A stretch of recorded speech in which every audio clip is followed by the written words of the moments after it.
Hello, everyone, and welcome to another episode of Good Hang. This is an exciting one. I'm starting this episode in Los Angeles, and then I'm getting on an airplane, and I'm flying to New York, where I go to that studio and talk to Abbi Jacobson and Ilana Glazer, the stars of Broad City, just the sweetest, most wonderful, talented women who, in many ways, helped my company, Paper Kite, grow and expand into what it is today. And I cannot wait to talk to them. We're going to talk about Broad City, the show, of course, and getting that made and what it was like to do it together. We're going to talk about female friendships. We're going to talk about, life as a millennial and how it's changed and what is nostalgia. And hopefully we're going to get to all of those things.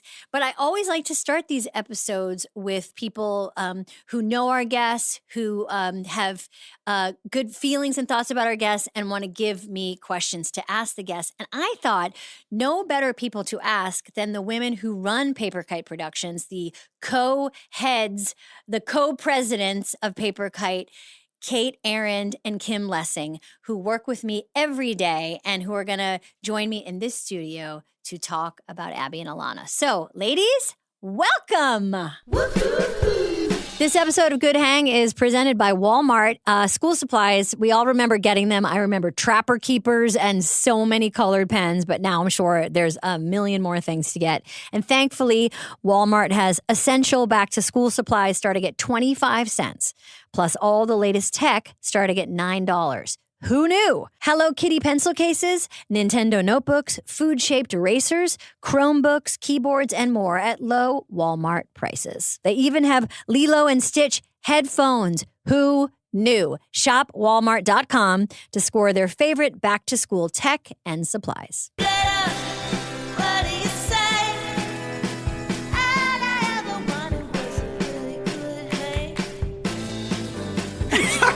Kate Arend and Kim Lessing sharing a laptop today. That's how we work. We just have the one. Let's all work on Hold our on, laptop. Amy, we have to run your company 1 second. And send. Send. Sorry. Okay, I'm so excited to interview you guys because we are here in the studio and next door to Paper Kite offices, which you co-run. And we're talking to Abbi and Ilana about Broad City. And I just felt like it was such a great combo because in many ways you represent millennial and zillennial. No. Thanks. Or Gillennial. Gen Y? Gen, not, I'm so you're cuspy. But it's not with Gen Z. but not with the Z. Anyway, we represent like what you two represent teamwork in many ways, and I want to talk about that. But also, what how important that show was to Paper Kite and its growth. So before we start, tell everybody what you do here at the company. What's your job? So Kim and I, as Amy said, we're the co-presidents of Paper Kite Productions, and we are in charge of the many incredible shows and movies that Paper Kite makes. Everything from Broad City to Russian Doll, Difficult People, Harlem. Yeah, we're producers. We don't produce as a team. We actually produce separately. And we really take on projects based on our passion for them, our availability. Like we really are, we like to describe ourselves as the engines of projects, the connectors of projects. And we really love every second of doing it. And we've been here working with Amy for 10 plus years. Yeah. And we'll never leave. That's right. She'll have to drag us out of here. We have the keys to this. Well, you do really have all the secrets. Yeah. And they're bad. I'm so nervous. But like I was just trying to do the math of the timing. Oh, we both started on Broad City. Yeah, so tell me how you started on that show and like what your memories of the early Broad City days. Well, I actually started on the Comedy Central side. Right. So I was like thrilled to get this job at Comedy Central because they were making Broad City. And then I ended up leaving Comedy Central to come work with you. And I got to work even closer to the ladies on Broad City. And it was like, I knew I was in the right place because I felt like I was making something that actually genuinely represented my life and genuinely represented the types of friendships I was having. So when I first interviewed with Amy, I had just watched season 1 of Broad City. And I remember being like, holy shit, I've never seen queens like this on TV before. Like no one's ever existed like this on television, my age, doing the kind of stuff my friends and I do, speaking the way that we speak. And my first day at Paper Kite, Amy and I did notes on a season 2 episode. And I was like, is this real life? Like, what is happening? And that was your first day? Yeah. Fun. Or maybe my second, but I got to like send my boss at the time my notes on the cut, one of the first cuts of, I think I started on season 3 actually. And she used some of them, and I was like, I've made it in entertainment. I was like, I'm in. I was like, so happy. But we used to do a lot of like, are you Abbi? Are you on who's always. who? And Well, it wasn't a hard one I want to talk really about it because say. what is so cool about the that show is it creates these versions of like friends, and much like. Back in the day, like Laverne and Shirley, or even the Golden Girls, or Sex in the City. Like when you start being like, are you an Abbi or an Ilana? I think underneath that is it proves like the writing is good, that you've identified what version of you. It was such a specific friendship that it was completely and utterly universal. Like you just, everyone was either an Abbi or an Ilana. So what are you, awesome. Kim? I'm obviously Ilana because I'm like head over heels in love with Kate and always have been and always try to touch her butt. Yeah. It started with me being like, can I? And then she's like, you're being like, sorry. I mean, I would never do that at work. That's insane. That's not okay. But like when we left the office. But when we left the office, we would, like on the way to the cars. In the parking lot. Kate, you are an Abbi. I'm Abbi. She's also a deadhead. Yeah. Totally. And we both love Oprah. So that kind of stuff. And you guys have that crazy Oprah connection where you both like her. So for people who don't know about what we do, right? So we're a film and production company. We do all different kinds of projects: animated, unscripted. We do half hours. We do hour-long dramas. But Broad City, we use it a lot as an example when we're talking to creators about, young creators who have an idea and want to transfer it. And could you speak a little bit to how we use that as an example? We always say like Broad City is our North Star. And Totally. It is the North Star. I think if you are a young female creator in comedy in the last 10 years, that's it. Like they did the thing that everybody wished they could do that men had been doing for a long time. There was truly, like we said before, no one like them. So we always refer to them as kind of they're enmeshed in our ethos as a company. Yeah, and they have a lot of elements of things that we really resonate with, like scrappy underdogs, women who love each other, people that are like have like messy edges, and also two characters that really want something. Like what I always related to about Abbi and Ilana is even though they were like silly and messy, they always really went after the things they wanted. Like they went after with such passion. Yeah, and they took such good care of each other, which is friendship is so important to us. We had a conversation day one. If there's any sense of competition or jealousy, we have to talk about it. We have to get it out because it will just sit in and fester and make it stressful and miserable. And communication just, we were smart enough to know then that it was the thing that was going to get us through. And today, 11 years later, it's still, we're so brutally honest with each other. And then we say thank you to the other person that we can be so brutally honest with each other. And I feel like Abbi and Ilana were like that. Totally. And just the other day, for example, Kate was like, you interrupted me 1,000 times. And I was like, thank you so much for letting me know. We both cried because it was so nice. And I was like, I'm so glad you feel comfortable telling me. And she was like, I'm so glad you're going to stop. It's true. But we talk about it a lot here. Like, a workplace is, I like to say it's not a family, it's a country. And I like to say it's a family. We reject that, but that's great. And lovers are family. It's a bed full of lovers. It's a bed full of lovers who are all related. It is not. A family of lovers. It's a family that everyone borrowed money from each other. That's right. No, a workplace is a country and has its own culture and language and set of rules. And so one of the things I think that our country believes in is that in our experience, female friendships are a natural resource. They are like the most important things in our life. And for the most part, they're not like these competitive, awful, like, experiences. They're often like the most supportive experiences. And I feel like you're talking exactly about that women often come together and help each other in real time. And that help is like, like rooting for other people's success never gets in the way of your own, basically. Mm-hmm. But it's hard to remember that Mm-hmm. sometimes. And I think a lot of work environments are not conducive. Like ours was easy. You're our mentor. Like it was easy to be like, let's team up, it was, but it sometimes takes a lot of work. But I think there's never a time when it's not worth it just to try. Mm-hmm. It's like reach out a hand and be like, let's be a team instead of enemies. Like rising tide rising lifts tide. all boats, right? Like I actually think you said that once, and it was the first time I'd heard. She invented that quote, I think. I think you're right. I have a laptop. Let's see who can find who said that fast. Okay. Get to work. Can you move over? Hey, I can do it faster. A rising Immediately friendship tide lifts all boats is an aphorism associated with, we know. Oh, it's attributed to John F. Kennedy. There is no way. There is literally no way. That guy gets so much credit he doesn't deserve. How dare you? I know you're obsessed. The first Irish Catholic. There's nothing wrong with JFK. He's literally so handsome. Relax. Guys, my grandmother had a picture of Jesus and JFK in her house. We had such different grandmas. So that brings me to $1 million advice, because we're talking about the podcast that you two are doing. It's going to be the new season is going to be launching very soon. Tell us about what that podcast is.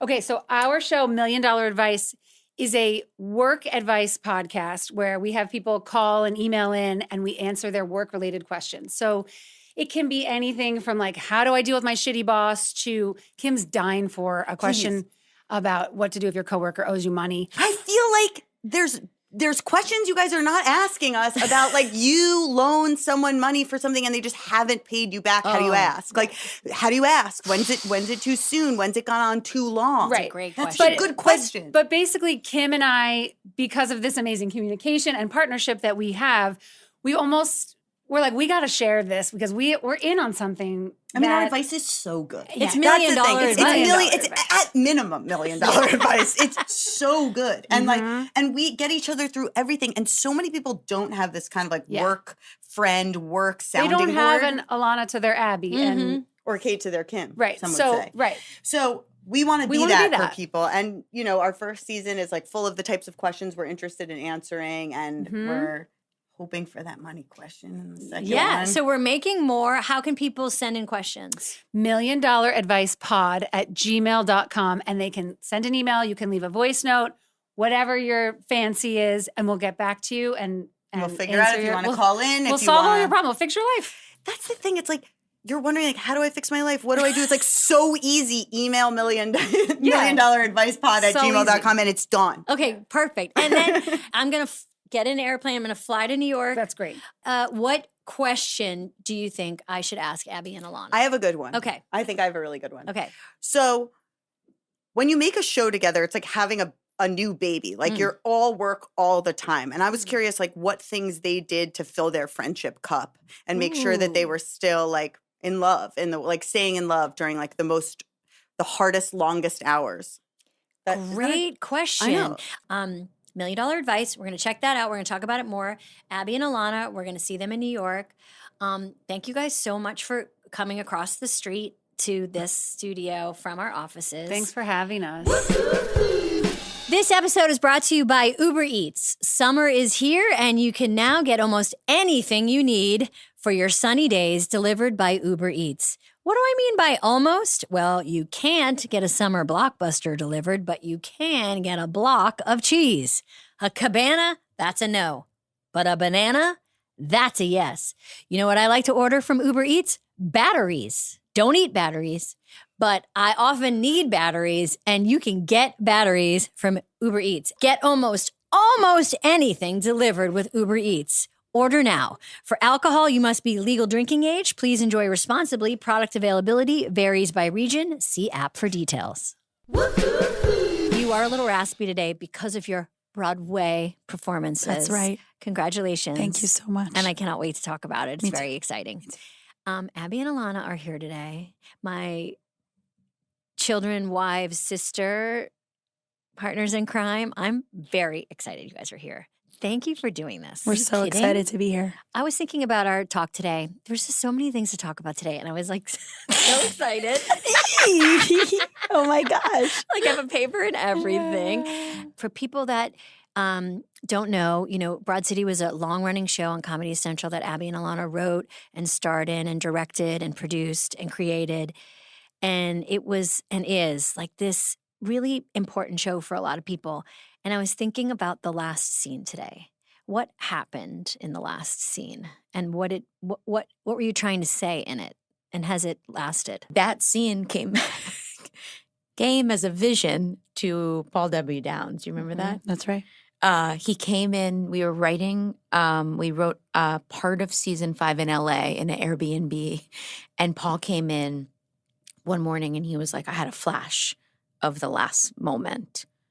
And I think this is the scene where Ilana exits the subway in Union Square, and we've FaceTimed. Yeah. Right. And Ilana's walking through the city, and then the camera leaves Ilana and sees the other pairs. I just got chills. I know. And he was like, that was like the thing. And that was what we kind of had always talked about, which is just like we're one of like thousands and millions of pairs. And we had just been following us. But the New York of it all was like we were showcasing like, oh, there's Abbi and Ilana's everywhere. Yes. And we end on do you know Marie Faustin and Sydney Washington, the Sure. stand-ups? Yeah. But to end on Marie and Sydney was so perfect just because they're so delicious and they're such an iconic pair themselves. Yes. But, it's so I think what we were, trying to say is that we followed Abbi and Ilana, but everybody's if you're in your own life, you're having your own adventures and your parties, and New York is always this like infinitely fruitful backdrop for the craziest shit to happen. I can't get over it. I've been here 20 years. I can't get enough. No, I know. I can't get enough. and what it was, and it still is, and is that what you did with that ending, I think, is you gave the show back to the people that loved it. And that's why I think that the DNA cry. I love to get people to cry. I think it felt and still feels like one of the big reasons why that show sticks around is exactly what you said, is people they are the main characters of their own story. Everyone is. And everyone feels like they're living a life that feels very much like Abbi and Ilana's life. Like, how am I piecing together a life in real time? And the fact that ending was like passing the baton, it's very deep. And I think it has to do a lot with what we're going to talk about today in your work. So for those people that don't know, let's go back in time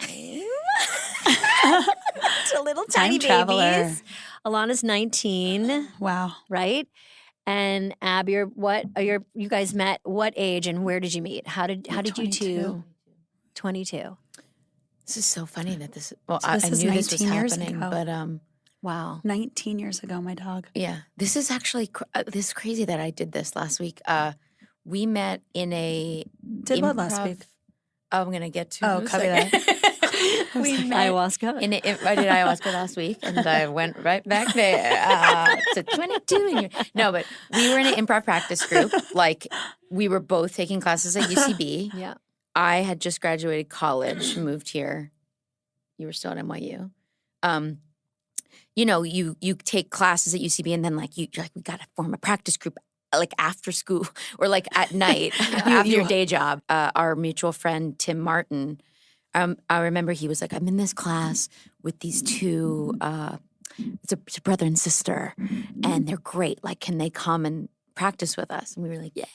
And Elliot and Ilana came, and I was like, this girl's on Arrested Development. This is crazy. Like, how does she have time to get off of Arrested Development? It just ended, and I was like, it makes sense. She's in New York.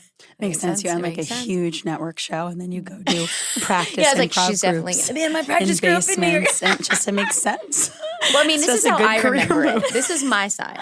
And then we go to McManus that night, which is a bar nearby the theater. And we're sitting at the bar, you and me, and it was only guys in the group except us. And we're talking, we're like, where are you from? Where are you from? And I was like smitten with this person, like everyone that meets Ilana is. I was like, this person is unlike anyone I've ever met and not like any of my friends. And we were just like, and she was like, I'm from Long Island. And I was like, whoa, like 2 of my best friends from college are from Long Island. And she's like, I'm from Smithtown. And I was like, so are they. And I was like, and then I said their names and you were like, I know them. And I was like, this is not the government development. Oh my God, I'm literally crying. But I remember you were I'm going to cry as well. Wait, Ilana's crying? What's making you cry, When Ilana? she said smitten, I started crying. Oh my gosh, it's just so sweet. And I remember, dramatically falling under the bar. That we knew. These two same people, it's like we're Jews. We're from the tri-state area. Like, not that big a deal. We're from like but 2.5 hours away. I was changed that Abbi knew these two people I think knew. what you were saying, what was underneath that is like that the universe, it's why it's so thrilling to look back at how things come together. Ooh. Because the smallest changes in our lives go in a completely different way. And what you were noticing, like the universe was giving you some signs of familiarity, basically. Like it's, if you believe in past lives, it's like, we knew each other before. Like that's the universe just like making sure you have something to talk about. So you spend 5 more minutes talking. So then you spend 15 minutes talking. So then you do a show together. Right. Wait, real quick. So on Friday, I was in Chelsea and where I was going, I'm like, confronted with McManus. Wow. And when you said McManus the first time, I like almost made a joke. It's like so rude, but like a dumpster with bars, like nailed in it. It's not exactly a bar in New York bar. City for people that are listening. That used to be kind of the place where everybody after improv shows would hang out. And it was like green paper tablecloths at the time, and the French green fries, leather seats. Yeah. It's just like it's like ass grooves, and it's never been changed out. Like you're sitting in, but we were at the bar ass grooves in McManus because like it's never been updated. The people in the back were like unattainable. Like at that point, we were like up at the front, being like, there was this hierarchy at UCB that we never climbed. Yeah. We only climbed it outside of UCB through Broad City. But yeah, the further back you went at McManus. like an invisible velvet rope. Yes. Yeah. But I walked in. I went in the side door. Wow. Like it's crazy. Sticky I went in floors. but we went there so much after that moment. But I walked in. We even shot in there. We shot like the cocktail cold open in McManus. Right. We needed to shoot there. Yeah. But I walked in and just remembered that moment I just said of you and I at the bar. Wow. Yeah. That's a real time travel moment. And so you meet and you're like, you're not Alia Shawkat, but I will have you two be in a scene many years later in Broad City. But you say, okay, I see something in you. I love being with you. We like being with each other. And then you start creating. What do you remember like when that creative content stuff started? Like, I think being in this improv group, it wasn't like we got so much duo time. There was something like a grit that was like a tension that was not the same. The difference between us that when rubbed together, created this spark, this like difference, the differences about us that we were like, that's funny. That's funny. And I think also as women and as young women, you're kind of safer together. So it's like, you're going to cry. Yeah. Oh, no, Abby's crying. Yeah. I love it. It's so good. Why do we get our makeup done? You know what I mean? Get makeup done. Yeah. We're not gonna get through any questions. Let's cry the entire time, and I'm gonna get one on deck. Tissue on deck. So much. I'm filled with glee. But it's like I think it's so much about sameness when you're young, when you're a young woman. But we were, I think, secure enough with each other to recognize our differences, and it tickled us. Mm-hmm. And beyond our sense of humor, that was both. Venn diagram shared and different. It was also like our work ethic. We were like desperate to make a spreadsheet, Yeah. And we're like, we had these ideas and we were like desperate to list them neatly. Yeah. I mean, Truly. neatly, like, I mean, Ideas. that is, I think, a lot of like when you get out of college in that time period where you're like, I need to give myself a job. I need to be busy because I've, up until now, schoolwork has kept me busy and like the course or whatever that I've been on has kept me busy. But you're like, now I have to structure my own busyness. I have to create busy things. Something that's coming up for me is all three of us having worked so much in food and service, you know, and there's so much busyness in that, you know. I it's just texted you about Steamer's Landing. You just texted me about Oh, I yeah, was like, yeah. What was that place you worked? Was it actually called Steamer's Landing? Like, disgusting. Even if they still exist, I like, bet the French vile. fries are good though at Steamer's Landing. Yeah. But in Broad City, Paul and Lucia had changed it in a script to Dumpers Post. And I remember we were at the office and we were like first reading a script that they got back to us. I fell to my knees. Like bent over a couch, fell to my knees, Dumpers And we're Post. talking about Paul Downs and Lucia Agnello, who went on, are now creators of Hacks, and who's, you know, wrote and directed and produced with you and us Broad City. So like they also have their like baby versions of this experience. That's too. right. Well, we did this improv group for like 2 years before doing anything Broad City, but it was the two of them actually who we made one episode of Broad City, the web series. And we were like, again, as Ilana said, so organized. And it was the two of them who saw it and emailed us and loved it. The first webisode came out and they were like, emailed keep us doing immediately, this, separately. keep doing this. So when you guys were in your second season of this web series in 2011, I was down the street living in the West Village, and I get a text from a Upright Citizens Brigade teacher, was it Will Hines? Yeah. And he said, hey, check out Abbi and Ilana. They're doing some great web series stuff and they wanted to know if you want to do it. And so I watched a bunch of your stuff and I thought it was really funny. And it was shooting right down the street from my house. And you two asked me to come do a small bit. We were like running away. And I remember oranges fell on me at one point. I don't remember anything about the plot. What was the plot? There was barely What was a the plot? It doesn't matter. We were running. We were running. And we were trying to get toward somewhere. spoiler, a cookie. The plot was very Broad City. We were running to get a cookie. Yeah. And then after that, as far as I remember, very soon after you sent me an email saying what? I remember this very well. That last episode of the web series, we knew we wanted it to be the last one. It was like more production value. We like worked with this director who, it was just like bigger.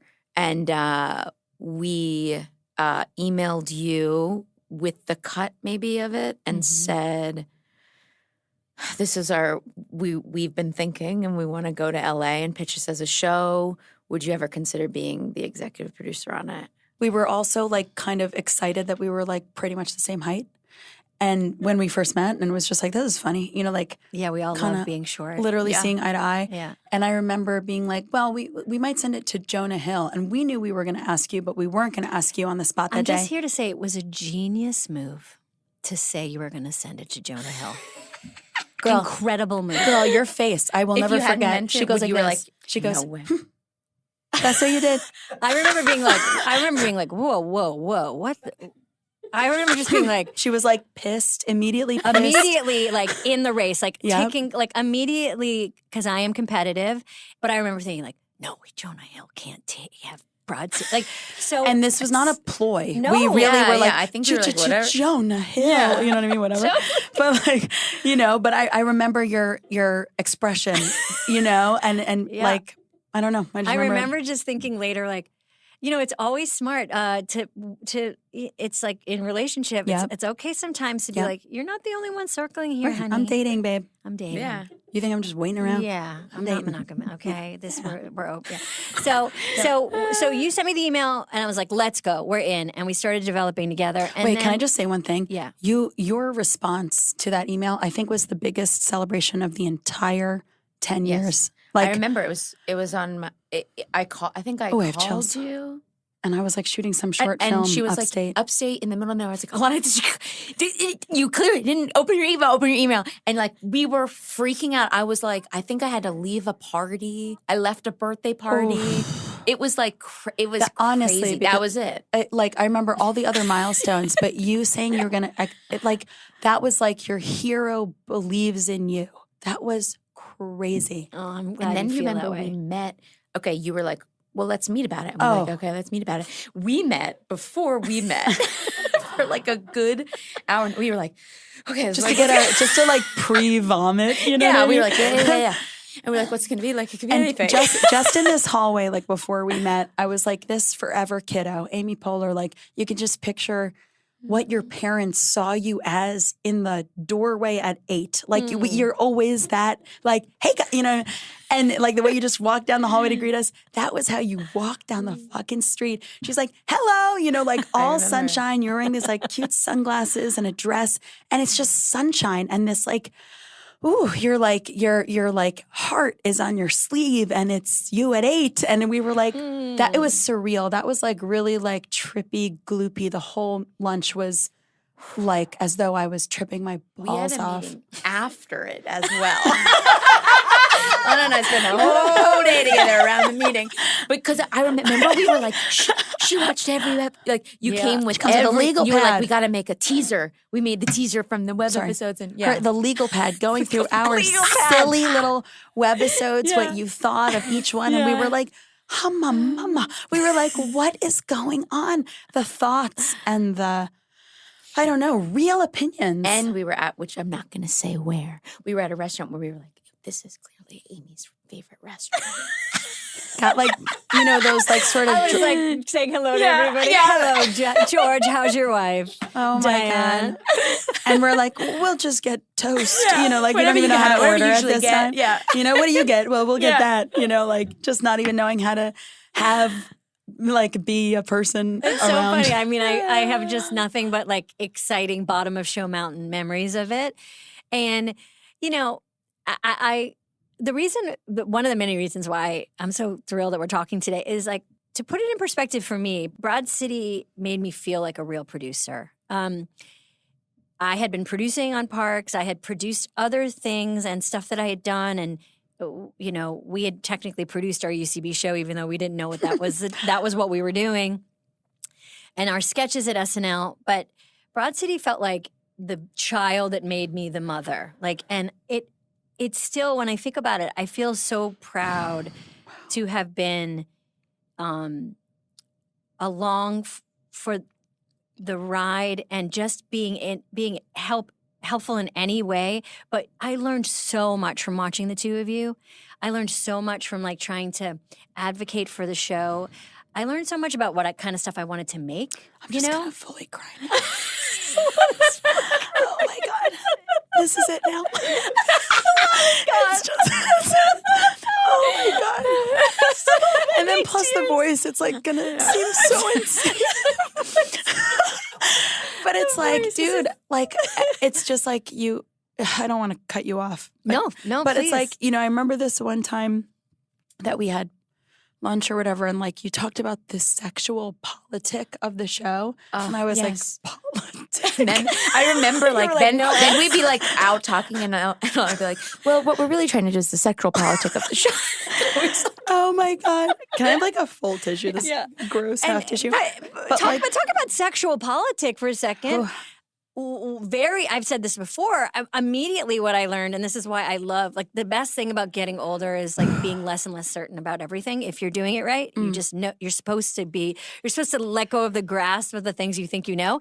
And that is what I think young people do, young people younger than you do. And even just the very simple way in which you guys approached your own bodies in space, your own bodies in the show, the way you approached, I mean, I remember very specifically saying, you know,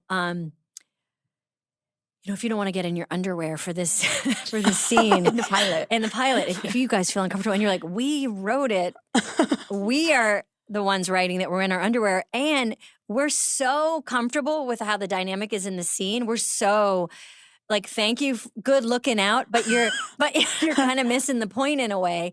And there was a lot of that for me where I watched how you two reminded me of like what was like an old story or like old programming. Like I think it's what Broad City did a lot and still does. I will say on that, I don't know how fully comfortable I was in those scenes, but I think that was also like, okay, over here we wrote it and I like loved it so much, and I knew that like Abbi as actor will have to deal with that when we get to the day.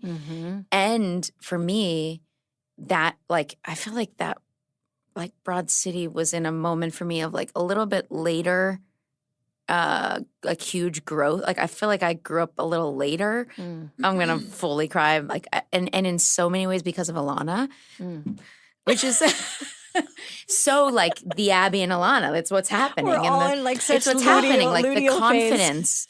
Like, I think, first of all, like...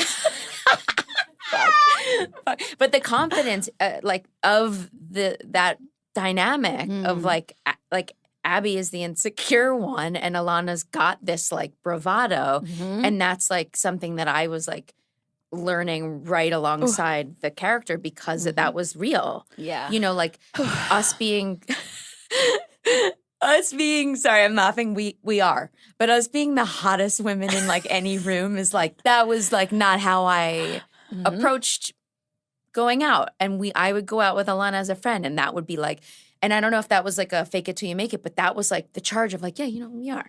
And my ass is the hot, like, my ass being a hot thing was not something I ever thought we'd focus on so much. I still love it. And then I was like, I only through Ilana, like, that among many other things was, like, such a huge change for me. And I think, like, so, like, us being in our underwear, I was, like, able to be like, I might not be comfortable, but, like, I know this is so right and this is so powerful and, like, so funny. I mean, I think that's what female friendships at their best do is they provide the opposite of a funhouse mirror. Like, they provide this, like, beautiful mirror that you get to look in and see this version of yourself that your friend sees. And you're right. That's aspirational. It's kind of manifesty, but it is like, you are sexy if you say so, and you're beautiful if you feel so, and everybody is beautiful and sexy and in their own way. And sometimes you just can't. You have to have, like, a surrogate feel it for you. Yeah, and that's what you do for each other in female friendships, and that's exactly what Abbi and Ilana did constantly. It's just, and it's good for comedy. Like, pumping each other up is funny. Oh, it's so funny. And, you know, to the point before of what I was saying about sexual politic, you just validated us as women, not as girls. Everybody called us girls, even the people working for us, you know, they called the girls, whatever. You called us women at such a young time where I was like, damn, I suppose we are. And then, you know, like, with comedy, I mean, it's just the fucking best. Comedy is just the fucking best. Why is it the best?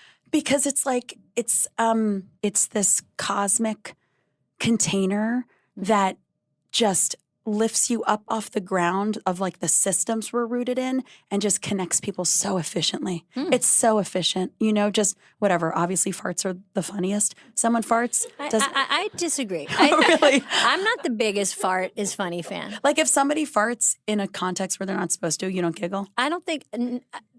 Ish. It really depends. Like, that was actually a big thing for us on the set of Parks and Rec, because, like, people would fart and I'd be like, don't fart. just, like, in life. Yeah, like, on set. No, I don't like That's that. That's not what I'm talking about. I'm I talking mean, if they accidentally fart, I feel a little codependently worried about them. No, I mean, like, if somebody farts as a joke to invade your space with odor, that's not cool. That's like sibling. Yes. That's like not that's shenanigans. We don't like that. Well, when are farts? Well, okay, funny? so I remember a good Broad City fart. I'm meeting your parents. It's at, like, your Shiva, and Bob Balaban picks me up, and we're adding a fart there. That's what I'm talking about. Did I change your mind? I'm talking about professorial, Like, masterful fart comedy. That was really thoroughly thought out and intentional. But you're right. A little squeeze that comes into a little like but it's we cute. added it. It's cute. But Yeah. that's right. It. Maybe if the cute farts fart. are Yeah. cute, And like, if also- they're cute. Oh, for sure. But I'm also talking about, like, adding a sound effect. Or We did add the sound Yeah, effect. yeah. We added it in post. I hear you. And then just to stay to get us on the air, you write a script, we go to FX, we try to make it at FX, they pass. And we kind of have a moment where we have to regroup. I remember, just going back to what you're talking about, maybe, like, when you felt like producer, I remember you would be the one that would have to deliver that news to us. I did. I learned a lot. Yes, that was in real time. I was learning on the job. You know, I was like all of us. Like, you sometimes fake it till you make it. You have to kind of pretend. And I remember thinking, Right. My job here is to never let anyone feel like, we're not going to solve this problem, because it's just you're supposed to keep the ship in the water, and and other people can steer it, but you have to make sure it doesn't sink. And so I remember not quite knowing where we were going to go next, but feeling like I needed to make sure that you felt like we were going to go somewhere good. I think we did. And you did. Yeah. I'm remembering now another lunch at a place that we never would go, but we were like, totally, we'll meet there. and it's going to be chill. Balthazar. Anyway. So we like met for lunch. Oh my God. But you were like, so, lucky for us, Comedy Central had wanted us, which isn't always the case. And you were like, FX is like a cold boyfriend. You don't even want them. No. Anyway. Would never chase. You don't want that boyfriend anyway. And it was like, yeah, I don't. Yeah. And that time, Comedy Central, maybe to let people know, we were in such good company. Oh my Who God. else was on the air during that time? Key and Peele. Key and Peele, So funny. Workaholics, who had a similar like web to TV. Amy Schumer, Kroll. Inside Amy Schumer, Kroll Show. Maybe Nathan For You. Yeah, that's right. Wow. Right. toward Early the Nathan end. Fielder. Yeah, it was such an incredible time.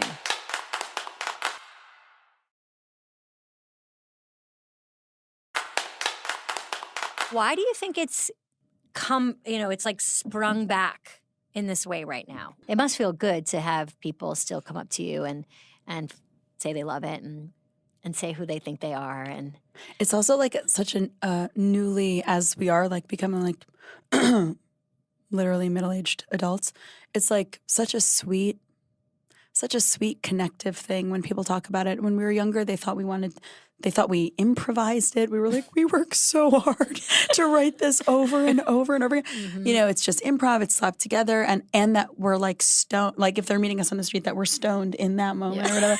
And They it's like, think you're stoned. we think we're the characters from the show. Yeah. And like what it is now is like, it's just reached this like such a warm, sweet, like bed for connection. I don't know if you experience. I mean, when we haven't for a second been like out together, but that's a whole other thing. And people are like, "What are you guys doing on the street together?" But like my wife Jody, like she's like, "This is unlike anything." Like to have someone witness it, she's like, "You get this, this wild positive affirmation like coming at you." Mm-hmm. That is so rare. Mm-hmm. That is like I feel very thankful all the time for that. Before we move off of the Broad City section, I do want to just for like people that are big fans, hottest day on set, coldest day on set. Any memories of like when you were very hot, very cold? Everything was so sweaty, literally sweaty. And I don't know why I was always wearing skinny jeans, so really added to it. Babe, it was the time. Ilana sent me something where like something happened and I was like, you know what's going to What are happen we when you're What are we you're wearing? 70? This is because this has now started to finally happen. Skinny jeans are going to come back around.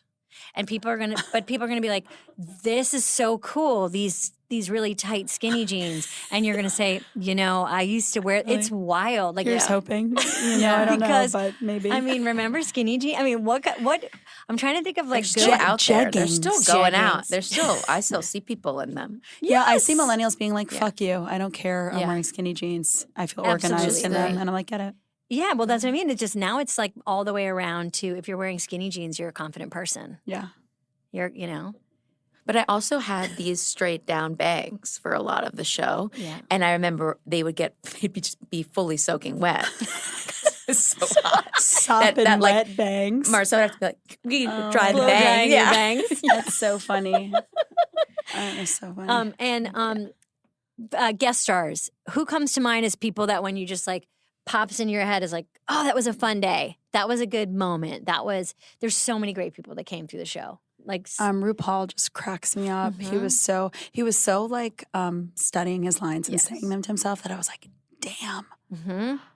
I would say Kelly Ripa. mhm. I mean, just the way, just her being that version we wrote of her was wild. She like was bad so Kelly Ripa excited. was Too. Like her Yes. joy was like, oh my God. Yeah. Like she really wanted to be there and it was like so contagious. And do you remember Lady Gaga tweeting about the show? How important that was? Yes, we were in the writer's room. That was a season we, 2, end of crazy. season 1. She was like, oh my God, they used my song. My favorite, I think it was like my favorite show used my song. And we met her. She like asked us to come, or invited us to a performance, and we like went on her bus. And like the thing she was, you went on her bus? yeah, it was like right outside That the was like performance or crazy. whatever. And she was so kind, being like, you remind me when I watch your show, I feel like I'm not famous and I'm young again, and like just running around the city before all of this, which, she was clearly grateful for, but also was clearly quite heavy. Mm-hmm. Yeah. And it was so many years ago. It was like before now she's like such a woman. Well, in it was so control many of years it, ago, but- we got her song. I mean, how did That's we right, even it was during afford her Joanne. song? How did we How afford did her we song? do that? I have no idea. We paid for it, but how did we I get think it? she liked, it was like if someone involved liked the show, someone's manager or something. I don't know. Whoopi came and did a Whoopi. BG. wordless That's right. She background did role background. as Sister Mary Clarence. Yeah, It that was wild. insane. That was wild. And I remember like meeting her and being like, and she comes in the trailer. She is such a badass, like so herself, the same. She's exactly who you'd think she is. And I like we were just like acting totally cool. And we were also in stages that were like illegal and like an abandoned building essentially.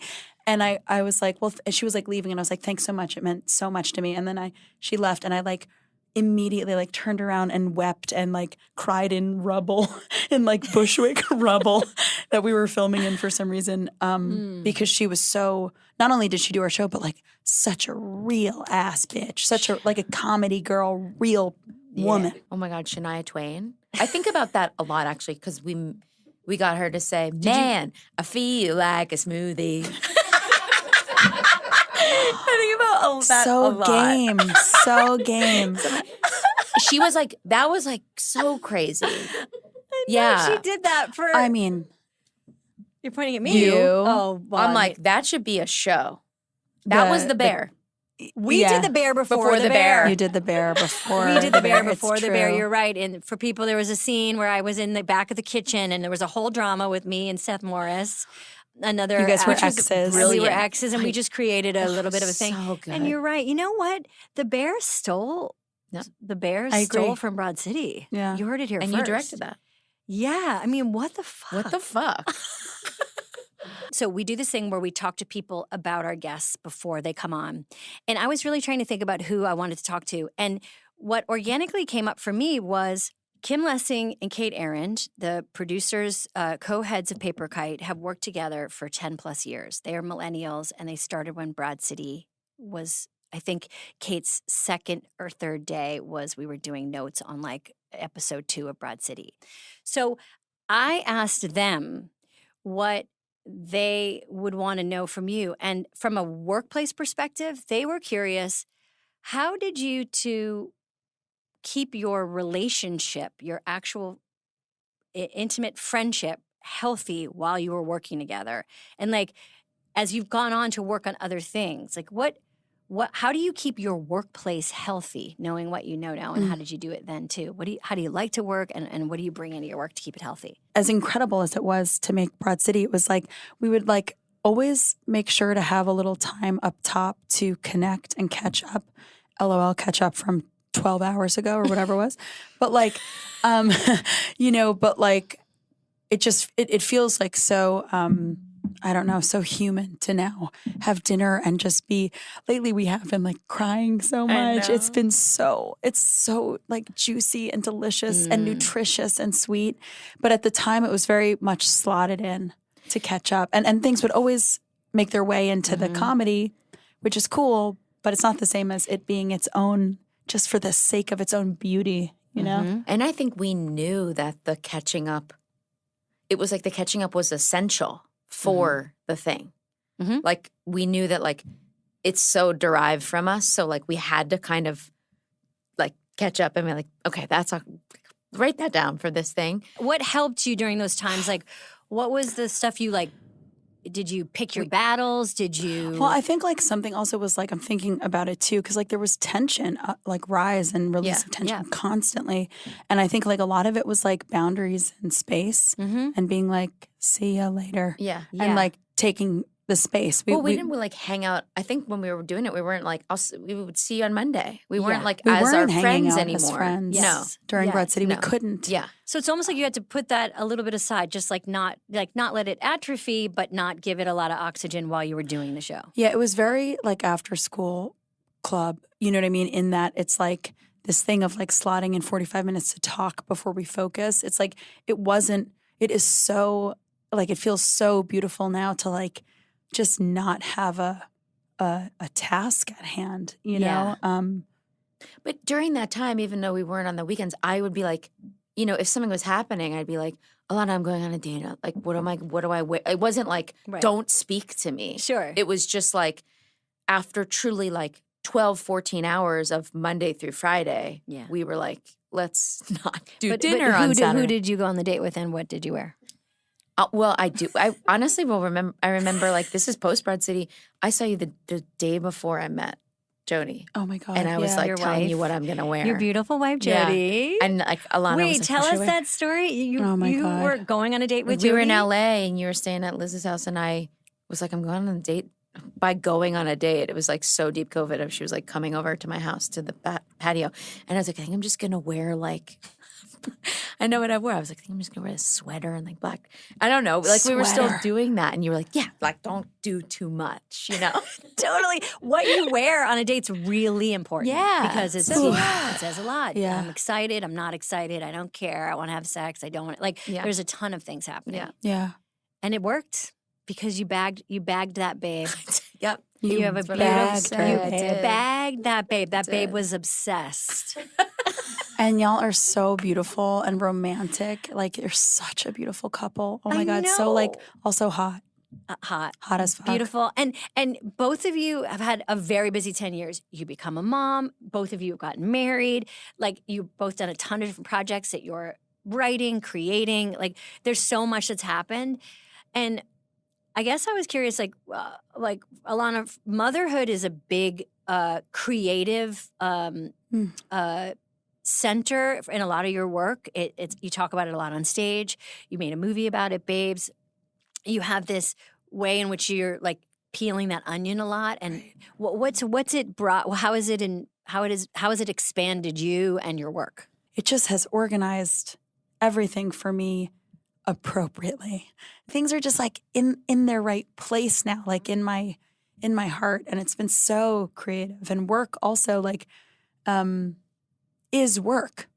It's not and it's a creative context, but it's not like how I figure out who I am. Mm-hmm. It's a part of who I am. Yeah, I just feel correctly organized. That's very cool. Ab, what about That's very cool. What about you, Ab? The past 10 years with all the different projects that you're working on and worked on, how has that like changed your creative? Because I mean, I'm curious about you as a fine artist too. I mean, you come from a fine art world. Like people don't know for people who don't know in what way do you express yourself that way? And is it always changing? Do that much anymore. You're good at drawing, girl. I thank you. Do you want me to say it? I did. You've I went done to 2 art books. school. You went to art school. I went to art school, and I'm a big like goal of mine would be to get back into painting and have like a show. What do you like about painting? I think I'm in my head a lot, which I think is something that we really bonded over. Yeah. And it's very meditative for me. But like I've painted 2.5 paintings in the past 2 years. You should say you're the painter that makes 1 painter a year, and then everybody comes and watches you finish it. That's what a guy would do. I know. That's no, right. I'm dying to do it. Like I think it's just like He'd be like, it's Yeah. like so He'd be like, cool only that I one a only year. do He'd be like, this much. I only do 2.5. Yeah. And everyone would be like, this- he's a genius. Yeah, a withholding genius. you're right. Yes. God, he's genius. It takes me a whole year to do it. Exactly. And can I ask you about Prelude? Yeah. Can you talk oh about my it? God. Because yes, I forgot I told you all about. Oh, and you did the thing. I did the thing. Do you want to talk about it a little bit? Yeah, we're in the thick of it right now. Okay, so Prelude is this fellowship program I created with Mika Tennant, who's like my partner. And it's an 8-month program where there's 10 fellows that we select. And it's early career storytellers. And so there's 10. We set them up with mentors. and there's ongoing programming they have mentorship every month. We have programming every month that I run the programming every month. I have people come in and talk where I ask them questions. Amy kicked it off, which was like, they still talk about that. They still like cannot believe that you came. Of course. And so I'm realizing that like for me, like the success is that they have confidence in themselves. And that's like the best that we can, like that would be like my goal. They all leave feeling like they have confidence and that they know that like someone believes in them, which like truly just to go back full circle, which is like what you did for us. Like, and I said this to you on the day, I'm going to cry again. When I had you, like that, you believing in us and what we were doing, like I think is what like has fueled us to do everything we've done since. And I'm like, if I could do that for them, that is, yeah. That is so cool, So Abbi. awesome. And it really does feel kind of like I know, crying again. Yeah. Everybody who's listening, crying again. And I just want to ask about Good Night and Good Luck because, Ilana, it's very exciting. Like a Broadway debut it's such a singular goal. Did you have it? Did you ever have that goal? Did you want to be on Broadway? Like, I am accentuating the way. Broadway. I know. Comedians, a bunch I of believe comedians it's supposed to be Broadway. talking about Broadway. It wasn't really in my, like, I didn't think about it as, especially since I had a child, it's so time consuming. Like, and since I've like kind of got my stand up and touring, like now I like get it, how to do it, how I do it. Like, so Broadway, like you're so like in someone else's control. I just hadn't thought about it. It was such an incredible experience. You know, it reminds me of Broad City. And then also before that, the early days of comedy, you're just seeing the same people night after night after night. George Clooney was the co-writer and star of this. How is our man performance. George? Oh, an angel. An angel. He is an angel. He is my class act. hero. He is my hero from like the personal human being to the public figure. He is, oh my gosh, it was such a privilege to perform his writing. And you know, Ab, we don't have to get into it, but you had a beautiful relationship in League of Their Own. What was the best takeaway of that show? I was just talking to Darcy about it. I know, the great Darcy Carden. The most kissable. I know, and just so It was so it makes sense. She was kissable. It's so funny because I was like, because I kissed Paul so much on Broad City, and then I was like, I guess I'm going to kiss another one of my really close friends. We kiss our friends. But it also we was kiss our like I friends. found like I don't know, like I don't know. I think I'll do that forever. Of like I'm in love with my friends, and like there's already that chemistry there. Yeah. But I guess in the middle of Broad City is when I was like, oh wow, I think I like women too, which was like obviously Ilana was like very much there for me during that. Of course. And then I was like everything else, I want to put that in the show, Right. and that was very much in the show with Clea, who like that was so fun, and I was so happy that lined up to get to have that on Broad City, and it was like truly us like getting to explore what was happening to me was happening with Abbi, and like differently but the same, which was incredible to be able to do that. And then on League, like I loved making that show. It was very hard in a lot of different ways. It was a period show. It was like baseball. It was the inner workings of Amazon is not Comedy Central. There was a lot more money. And at the end of the day, I was like, I'm writing this ensemble, and everybody, like it is just a bigger sort of like friend group. And so I was like that, like to expand that into like a group was like incredible. And then to get to write this love story with Darcy was like, it was a dream.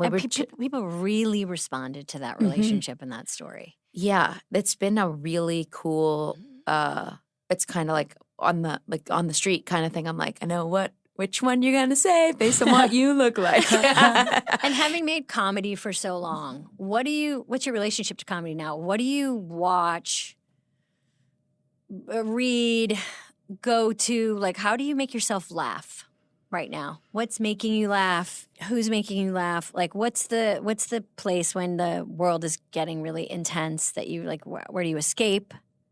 I have a hard time. Yeah, Like me too. and so I have two things, but I have a hard time finding them. So I'm very interested. Okay, so I just saw last week I saw Kate Berlant's new show Oh, wow. The at great the Bell Kate House. Berlant. I mean, Oh, she's so I haven't funny. laughed that much in a long time. Oh, so live Kate Berlant. Recommend. She's on tour, I think, right, starting now. And then the show I'm watching that I'm obsessed with that like Brooke told me about. Yeah, Brooke Posh. Brooke Posh. Who instrumental in Yep. in the early Broad City. Big Boys. You Big seen Big Boys? Boys? No, Guys, nothing. Okay, hold on. It's Googling right so now. good. It's on Hulu. It's from the UK. Okay. It's so, and it's like the mix of like it's so funny and really heart. Like there's heart. It's like it got me. Okay, so it's a sitcom. Yeah. Two boys from very different ends of the spectrum of masculinity become best friends at Brent University Freshers Week. In their first year at university, they explore, experiment, and try to discover themselves. Yeah. I never read the description. That's what it is. All right, and Ilana, what are you listening to? How do you check out or laugh or? I've been really, it's like I want to see Kate's show. I really love like what my friends are making, like hacks. I still have to catch up on season 4, but that's been really killing me in like a good way where I'm just like, oh, this is so good and so funny. I'm like living, I'm dying, you know what I mean? And also the last time I laughed so hard was at Oh Mary. Oh my I God. just Yes. died. I'm like starting to get into like old movies though. I just watched Prince of Tides. Okay, Like not Barbra so much Streisand? funny. David wants to watch all of Barbara Streisand stuff because we have like biographies of little for little kid books, and we're like looking at Barbara and reading her life story, and we're like, let's just watch the catalog. Oh, my God. and she's David, like, she's that's so a stunning, sweet dude. man. She there. nails in Prince of Tides. She directed that. Yes. She directed Did it, that. and Nick Nolte. like the gorgeous. Yeah. And to see, first of all, she's so hot and beautiful. Yeah. And I'm like looking up in Wikipedia and doing the math. She's like 53 in it. And she directed herself. And it's like, yeah, I'm fucking gorgeous and so Jewish looking. Would she say like She's a Prince of? Would psychiatrist. she say like? Lowenstein. Would she say Lowenstein. Prince of Toids? Would it be Toids? Toids. She would. Oh, It's just like, get it, bitch. Get like, it, fucking bitch. get it. no kidding. She has a bio that just came out, autobiography. Oh, yeah. And you Yeah, should yeah. hear her do the. The Yes, book I heard the was audiobook. incredible. Yeah. She's incredible, Yeah. Barbara. We know you're watching Yeah, and Is she listening. gonna come Barbara, on? please come, please. Dude, That would be a dream. such a good Yeah. guest. Barbara, when Tina and I did the movie Sisters, her husband James Brolin played Yeah, our right. dad. Yeah. And my parents visited the set one day, and my mom was like, "I wonder if Barbara Streisand's ever going to come." And I was like, "Mom, Barbara's not going to come visit." You know, on Long Island, the set of Sisters, her husband is an actor, and she did. And it was the day my mother was there. Fuck yes, dude. Wow. She came to visit, just came to drop by to that's- see her now that's the gorgeous, universe. loving husband, James. And my Hell mom was yeah. like, I told you. And I was like, this doesn't happen all the time. That's Don't get used to awesome. this. Did they have a moment? They did. I mean, they had like a little hello. She was lovely and very lovely to us. And you're right. We don't talk. Barbara, when you come on, let's talk about the things you've directed. I want to talk to you just as a director. Like truly, it was so cool. And you know, learning like how to light yourself as a woman in your 40s and your 50s and your 60s. Just be like, just like make it soft. Just like feel. She is like irresistible. We were just like, she is so hot. I had a Broad City moment the other day it felt very Broad City. Speaking of lighting yourself, as I was shooting something, and I was looking at the monitor, and I said, "Can I just take a peek to see where you are at with lighting?" And the young director of the piece said, "Oh, don't worry, you look great." And I was like, "Can I give you a little feedback?" I think when women, especially my age, ask for the monitor, saying "Don't worry, you look great" is not helpful. Like it's not like we're being vain or insecure, or like we're just like trying to tweak just what like we would our voice or performance. Like we have a sense of like how we're gonna feel comfortable and how Yeah. we want to come across. Like Yeah. lighting is a big deal. I don't think this person understands. I think he's actually trying to make me feel better. I totally get it, but it's just like, LOL, bro. LOL, bro. I mean, OMG, LOL, bro. And then a little. Did you get to see? Huh? Did you get to see? Of finally? course, Okay. of course. You just all you do is you go like this. Yeah. I mean, That's it's the always, move. and this is very Broad City. It's always like, how much in the moment do you want to like correct, and how much do you want to just like, it is. I mean, I think what we're talking about today is the reason why people love the show is they feel like there's like people looking out for each other, sticking up for each other, taking care of each other. There's a community in the show. There's like a vibe. And then what that does, it allows you to do that for yourself. Like that's, and then you become your own advocate for yourself. right. That's what the characters That's did. right. I had a Broad City moment on Saturday too. Ooh. I don't know if it has a big culmination like this, but I went to a premiere and I went alone. Okay. Ooh. Which is wild. And then I went to the party after, and I was like, Wild. I'm gonna schmooze, and I'll know. And I knew someone, and I was like, okay, we're eating, we get a bite, and then we're going up to the bar. I was like, let's get a drink, and we go up to get a drink, and they were like, you know what? I don't want to hold the martini. I have to pee. I'm gonna go pee, and I was like, all right, well, what do you want? I'll get it, and I get the drink, and I was like. Oh, look at me at this this premiere. I get the 2 martinis, and then they never came back. And so I truly was like, I was like standing with 2 dirty martinis, and I was like, Looking like a true and like drunk. people would come up to me, and then I told Jody later, I was like, oh God, like people would come up to me that I knew, and then people would come up to me that loved Broad City. Me holding the 2 martinis, and I was like. I'm fucking Abbi. I'm like fucking Abbi. And I was wearing a thing where like I kind of had to keep adjusting it. Finally, I was like, this one looks better. And I was like, started drinking. I was like, I abandoned. And then Yeah. How many minutes would you say that you were double fisting martinis? I would say too many. Give me a number. I would probably say 20. Yo! Yeah, Okay. because you're. Well, I mean, was like, your she's brain going to is come like, back she's coming here. back. And what am I? And then I was like, this is a good martini. They made it. Like they made it. I didn't pay for it, but I was very like, Abbi. Like it was they so. made it. They It's made a it for me. nice What am I gonna martini. put? I'm gonna waste a martini, and Then then they're I was watching like, me, and I don't want them yeah. to think that I'm and not then I drinking was it. like, I abandoned it, In and the then I spirit- was like, I'm leaving. In the spirit of like self-improvement, if it was 20 this time, how many minutes will you give it next time? There's no world in which I'm getting the drink when someone goes to the bathroom 0. next time.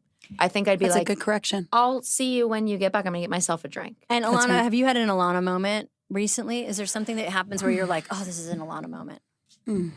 Oof, I have one that I like can't say that I'll tell you after. Ooh, you It's can't. so I want to naughty. know It's it. naughty. Oh, Yeah, it's really Ilana, naughty. tell us. Have you had an Abbi moment?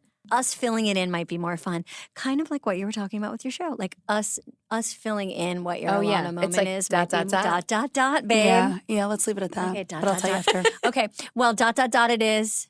I love you too. Thank you so much for doing this. I We love love you, talking Amy. about We the love show. you. I You're love our talking hero. about what's next. You always were. You always will be. Oh, Amy Poehler, she's an icon. No, from the fucking in the flesh, delicious, forever 8-year-old person that you are, mother that you have always been to us, big sister, just friend. You're just incredible. We're so grateful. Thank you for letting this 8-year-old be your producer. She did it. She Oh, did it good. Thank you, guys. Thank you, Abbi and Ilana. Thank you for coming and doing the pod. It was so, so great to talk to you. And it's just a delight always to see the two of you together. And today's Polar Plunge is brought to you by Wayfair, here to help you make your home your happy place. So as we plunge today, I just want to remind everybody about the podcast that Kim Lessing and Kate Aaron mentioned at the top of the show. 2 women who run Paper Kite Productions, the company that is my production company and that made Broad City and many other things. They have a show called $1 Million Advice, and we would love to hear your questions about your workplace questions that they can answer. So please send them in to $1,000,000advicepod@gmail.com. $1,000,000advicepod@gmail.com. And also, head over to wayfair.com and find something that's just your style today. That's WAYFAIR.com. Wayfair. Every style, every home. Bye. You've been listening to Good Hang. The executive producers for this show are Bill Simmons, Jenna Weiss-Berman, and me, Amy Poehler. The show is produced by The Ringer and Paper Kite. For The Ringer, production by Jack Wilson, Kat Spillane, Kaya McMullen, and Alea Zanaris. For Paper Kite, production by Sam Green, Joel Lovell, and Jenna Weiss-Berman. Original music by Amy Miles.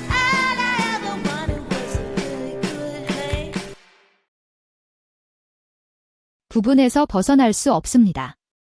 입술은 바짝 말랐고 부는 무슨 말이라도 하고 싶은 듯 몸을 떨었다. 그러나 다음 순간 그는 곧바로 기절했습니다. 여기에 움직임은 성신의 관심을 끌었습니다. 그는 얼굴이 피로 뒤덮인 램프를 옆으로 밀고 재빨리 내 앞에 섰습니다. 총리님, 무슨 일이세요? 나는 눈을 깜박이고 침착하게 말했습니다. 그는 방금 내 앞으로 달려가서 이렇게 말했습니다. 내가 당신과 함께 있게 하지 마세요. 심지어 그 사람과 함께 있으라고 하더군요. 나는 거절한다. 위치. 그는 기절했다. 내 말이 성신을 의심하게 만들지는 않았다. 그의 눈에는 그 소꿉친구들이 본질적으로 그런 음험한 악역이었다. 그의 눈은 신을 이용하여 춤이 점차 변하는 것을 보았다. 그 순간 사람들은 졸면서 일어났습니다. 그는 좋은 형이 자신을 걱정하고 있다고 생각했습니다. 맙서사, 랩만 괜찮다면 괜찮습니다. 그리고 다음 순간 성신의 심판 주먹이 그의 얼굴을 똑바로 박살냈습니다. 당신을 형제라고 생각하고 당신은 어떻습니까? D. 교활한 작은 남자 비유도. 영상 촬영 후 세 사람은 몸싸움을 벌였다. 나는 조용히 떠난다. 떠나기 전에 그는 신중하게 경찰에 전화하여 그들을 도와달라고 요청했습니다. 바로 그날 저녁, 진시 가문의 세 젊은 스승에 대한 소식이 전해졌고 그들은 서로 마주하며 빠르게 학검색 순위에 올랐습니다. 당시 ONNHI는 여전히 체육관에서 열심히 연습하고 있다고 생각했습니다. 저는 이 뉴스를 보자마자 숨이 막힐 지경이었고 기절할 뻔했습니다. 세 사람이 석방된 후 언론은 응이 국장이 병원에 서서 캐색에 꾸짖는 모습도 찍었습니다. 그 당시 나는 잠들었습니다. 나는 오랫동안 작은 시험을 위해 힘을 모아왔습니다. 내일 이른 아침, 뚱응이, 투옹기, 국장은 얼음처럼 차가운 얼굴로 검사장으로 들어갔습니다. 한 달 남짓 만나지 않고 그녀는 많이 간다. 아마도 이리저리에 엄청난 대가를 치르게 되었기 때문일 것입니다. 그녀는 나를 보았을 때 적들을 무시,